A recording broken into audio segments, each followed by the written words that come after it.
Yan mga kachika, ang ulam namin ay dininding. Magluluto ako ng dininding mga kachika kasi gusto ng asawa ko. Ayan yung mga ilalagay kong sangkap mga kachika.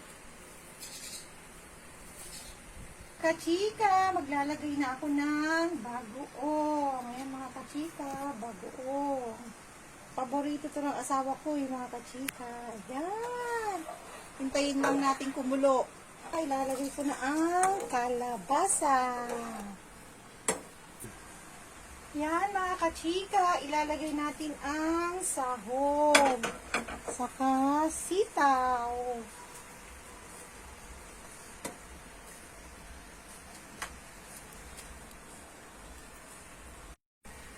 Yan mga kachika, ilagay ko na itong ampalaya. Nilagyan ko na rin ito ng betchin lang at saka paminta. Ang panghuli, talbos na ng kamote. Konting kulo na lang to. Maluluto na siya.